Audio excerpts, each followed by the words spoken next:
You enter the world of CIA black operations. And this is your entire life. Level 1. The applicant. You open the CIA website, a regular site, government, gray, boring, a form to fill out, name, surname, education, work experience. You fill it out at night in the darkness of your apartment, because during the day you work in an office and no one should know. You click, submit, and forget. 6 months pass. You no longer think about it. And suddenly, a letter. An invitation for an interview. You fly to Virginia, on your own dime. The building looks like any other office. Gray walls, fluorescent lights, bad coffee in plastic cups. A man in a gray suit asks questions for 4 hours. Where did you grow up? What languages do you speak? Have you tried drugs? Have you ever been arrested? What countries have you visited? The questions seem random, but they're not. They're building your profile. They're looking for weaknesses. They're looking for lies. You pass the interview. Then, the polygraph. You sit in a chair. Sensors on your chest, on your fingers, on your arm. A technician asks questions and watches the monitor. Have you ever committed a crime you weren't caught for? Have you ever betrayed a friend? Have you had thoughts about suicide? The machine can't read minds, but you don't know that. You sweat.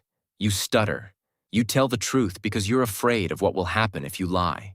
3 weeks later, a letter arrives. You've been accepted. Clandestine Service Trainee Program. Welcome to the CIA. Level 2. The Trainee. You wake up at 6 in the morning. Run 5 miles before breakfast. Then classes. You study foreign government structures, terrorist organizations, recruitment methods, tradecraft. Tradecraft is the CIA word for spy skills, how to spot surveillance. A car that's been behind you for 3 turns. A man with a newspaper who looked at you twice. A woman on a bench who was at the same coffee shop this morning. You learn to see what ordinary people don't see. You learn to lose a tail. Enter a department store. Walk through 3 floors. Exit through the service entrance. Get in a car and disappear. You learn to pick locks, crack safes, plant bugs, photograph documents without attracting attention. You train on real equipment, safes from embassies, locks from government buildings. You learn to recruit assets, to convince people to betray their countries. Psychology, manipulation, 4 motivations: money, ideology, coercion, ego. Every person fits into one category. Your job is to figure out which and apply pressure. You go on exercises in neighboring cities: Richmond, Norfolk, Washington. Instructors play the role of foreign intelligence. If they catch you, you fail. If you fail too often, you're dismissed. Washout rate, 40%. Some crack under pressure. Some can't handle the deception. Some are too moral for this work. You graduate in the top 15% of your class. They give you a badge and a legend. A legend is your new life. Now you're a CIA operations officer. Your real career begins. Level 3. The case officer. Your first posting is Eastern Europe, a former Soviet republic that hasn't decided yet if it's a friend or foe. Officially, you're a political attaché. Your name is on the diplomatic list. You have an office in the embassy. You go to receptions in uncomfortable suits. You shake hands with local officials. You remember everything they say. Then you write reports. Unofficially, you're a spy. Your real job is to recruit assets. Anyone with access to information is a potential target. An official who attends government meetings. A military officer who knows troop deployments. A scientist working on weapons. A secretary with access to documents. You study targets, their habits, weaknesses, vulnerabilities. Does he have debts? Does she have a sick child needing expensive treatment? Does he hate his government? Is she angry at her boss? Everyone has a pressure point. Your job is to find it and push. Your first recruitment takes 8 months. He's a mid-level official in the foreign ministry. He has access to diplomatic correspondence. He has gambling debts. You approach him at a casino, buy him drinks, become a friend, lend him money to cover losses, then more, then more. By the time he realizes what's happening, he owes you $50,000. You don't ask him to betray his country. You ask him to show a few documents. Just a few, small things. To cover the debt. He agrees. He has no choice. Now you have a source in the foreign ministry. Your superiors are pleased. Level 4. The NOC. Most CIA officers work under official cover. Diplomats, military attachés, trade representatives. They have badges. They have offices in the embassy. If they're caught, they have diplomatic immunity. They're expelled. Unpleasant but not deadly. Family is safe. Career continues. You're offered something different. Non-official cover. NOC. This is the most dangerous job in intelligence. You won't have diplomatic protection. No embassy to run to. No badge. If you're caught, you're on your own. The CIA will deny you exist. The State Department will deny it. The President will deny it. You'll be prosecuted under local laws. In some countries, prison. In others, torture. In others, a bullet in the back of the head and an unmarked grave. Pay is better. The mission is more important. The risks, astronomical. You agree. They build you a legend. You're now a businessman. You work for a consulting firm that doesn't actually do consulting. It's a CIA front company. Real office, real employees, real clients. None of them know who you really are. You travel to countries where the US officially has no intelligence presence. You meet people the embassy can't approach. You recruit assets diplomats could never get near. You live the legend 24 hours a day. Neighbors think you're a manager. Your girlfriend thinks you're on business trips. Your parents think you left the government years ago. The only ones who know the truth. Your handlers at Langley. You haven't seen them in person for 2 years. All communication, via dead drops and encrypted messages. You are completely alone. Level 5. The paramilitary officer. You're pulled back after your cover almost burns in Beirut. Local intelligence spotted surveillance. They photographed you with a contact. You noticed, you left. But it was close. Too close. You're not burned, but you're compromised. You can never go back to that region. They offer you a new path. Special Activities Division. SAD. This is the CIA's paramilitary wing. These aren't spies who sometimes carry guns. These are soldiers who sometimes gather intelligence. The most elite unit. Special Operations Group. SOG. These are the people who go where the military can't. They do the work too sensitive, too deniable, too illegal for official armed forces. You go through another round of training. This time not lockpicks and surveillance. 6 months of the most intense military training on the planet. Small unit tactics, close quarters combat, explosives, weapons, everything made in the last 50 years. High-altitude parachute jumps, combat diving, survival, evasion, resistance, escape. Most instructors, former Special Forces, Delta, SEAL Team 6, best of the best, now working for the agency. They don't care about your recruitment skills. They care whether you can kick down a door and clear a room without getting your team killed. First mission, Afghanistan. You're on a team hunting high-value targets. Al-Qaeda leaders, Taliban commanders, bomb makers killing American soldiers. 3 months you live in a mud brick house in the mountains. Eat local food, grow a beard, wear local clothes. You work with Afghan militiamen you can't trust. Some fought the Soviets. Some fought for the Taliban and then switched sides. Loyalty flows like water. Money talks. You never know who might sell you for a bigger payout from the other side. You call in drone strikes on compounds where terrorists hide. You watch through binoculars as missiles turn buildings into craters. Sometimes the intelligence is accurate. The target is there. Bad people die. Sometimes the intelligence is wrong. The target isn't there. Other people die. Women, children, those who were just in the wrong place. You try not to think about those times. You can't afford to. Tomorrow is a new mission.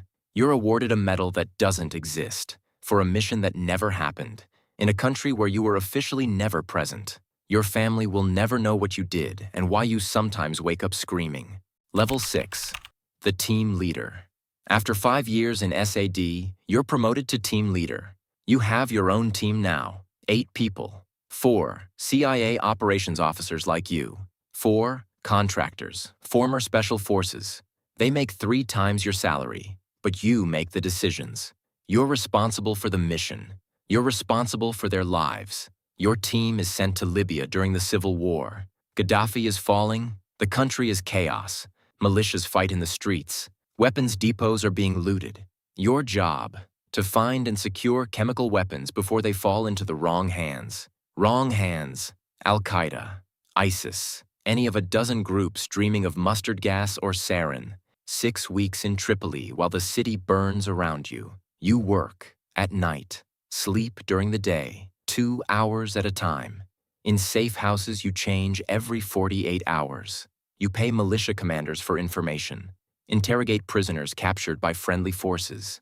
Pay informants who might be lying, might be setting you up, might be working for the other side. You raid weapons depots in the middle of the night. Kick down doors, not knowing what's inside. Empty rooms or armed guards. You find 3 caches of mustard gas that, according to official reports, didn't exist. 15 tons of chemical weapons capable of killing hundreds of thousands of people. You destroy everything on site because you can't transport it. Plant explosives. Burn it all.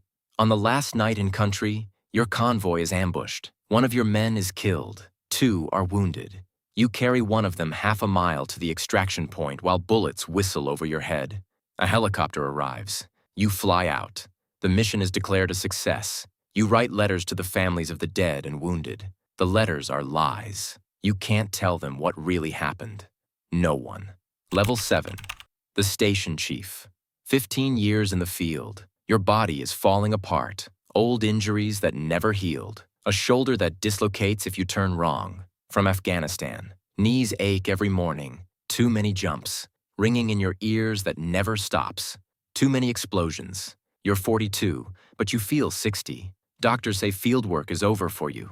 Too many concussions. Too much damage. They offer you a desk job, but not just any. Chief of Station. COS. You're now the senior CIA officer in an entire country. One of the most powerful positions in intelligence. Every operation, every asset, every piece of intelligence goes through you. You manage 40 officers. Case officers, analysts, tech specialists, security. You manage hundreds of local assets. Those who work for your people. Informants. People with access. You meet with the ambassador every morning. Coordinate with the diplomatic mission. Meet with local intelligence services. Some are allies. Some are enemies in disguise. Some are assets you recruited years ago, now running their own services. Politics exhausts you. Washington demands results. The embassy wants to avoid incidents. The local government wants to know why Americans keep appearing where they shouldn't. You balance it all. You approve operations that could cause international scandal if they go wrong.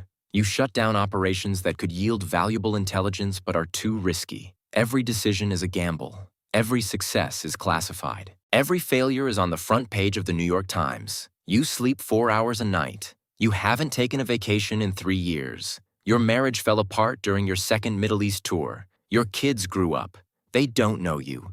They know the legend, the person you pretend to be. Level 8. The Black Site Commander. They need someone to run a facility that doesn't exist.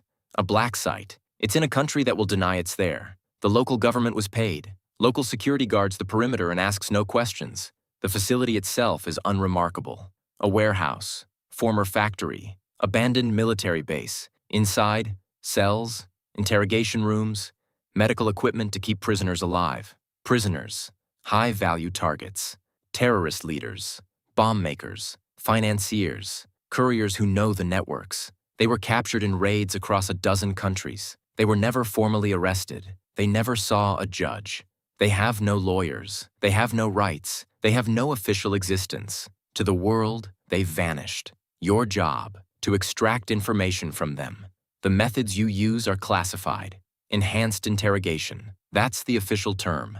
Sleep deprivation, stress positions, temperature manipulation, waterboarding. Some of these methods were legal when you started. Some were made legal retroactively by Justice Department memos.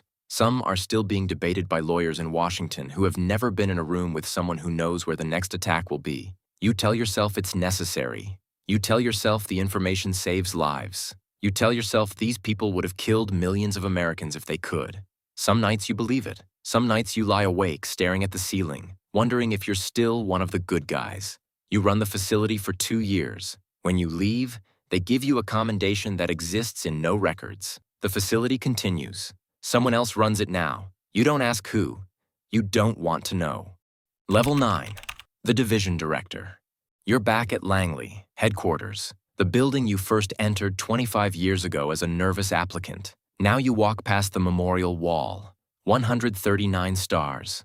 Officers who died in service. Some were your friends, some died in operations you planned.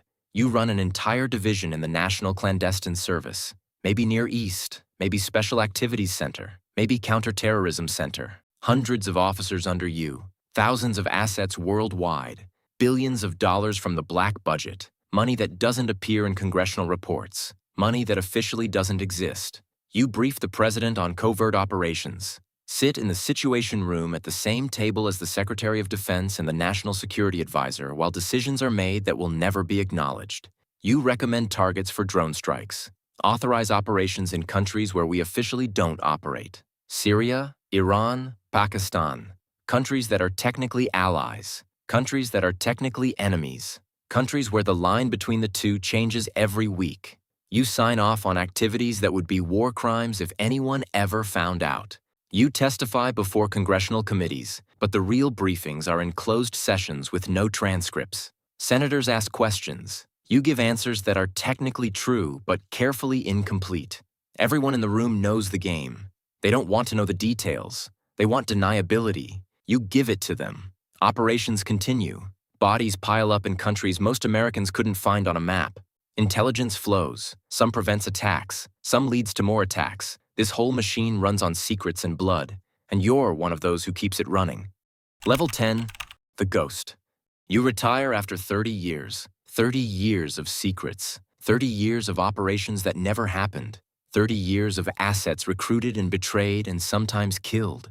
30 years of decisions that changed history in ways that will never be written in books. A small ceremony in a Langley conference room, 50 people, most you've known for decades. A few, officers you mentored, now running their own divisions. The director gives a speech about service to country, about sacrifice, about dedication, about the price of freedom. Your colleagues applaud. Some cry. You receive a medal, the CIA's highest award. It will sit in a box in your closet because you can't display it. You can't explain it. You can't tell anyone what you did to earn it. You sign new non-disclosure agreements. You're reminded everything you did, everything you saw, everything you know is classified for the rest of your life. You move to a house in Virginia, far from the city. You have few friends. Those you worked with are scattered around the world or dead. Those you knew before the agency are strangers now. You can't tell them where you've been for 30 years. You can't explain the scars. You can't explain why you wake up at 3 in the morning and walk your property, looking for threats that aren't there. The pension is generous. Healthcare excellent. The government takes care of its own, at least financially. But you're alone with your memories. Assets you recruited who were caught and executed. Operations that went wrong. People you interrogated. People you killed. None of it officially happened. None of it will ever be acknowledged. You are a ghost. You did what your country needed. Things that would horrify most citizens if they knew. You carry that weight alone. You'll carry it until you die. And when you die, a star will appear on the wall at Langley. No name, just a star. One more anonymous sacrifice in a war that never ends. Somewhere in a college dorm, or a suburban apartment, or a military barracks, a young person is filling out an application on the CIA website. They dream of adventure, dream of serving their country, dream of being part of something bigger than themselves. They imagine Jason Bourne and James Bond and all the fictional spies who make this life look like a movie. They have no idea what they're really signing up for. They don't know about the loneliness, the moral compromises, that they'll see things they can't unsee. They don't know that this job will hollow them out and fill the emptiness with secrets. But they'll learn. They always learn. The cycle begins again. I appreciate you watching until the very end. If you enjoyed this video, please consider subscribing and hitting the like button. It really helps out a growing channel like mine. I'd love to hear your thoughts in the comments below. See you in the next one.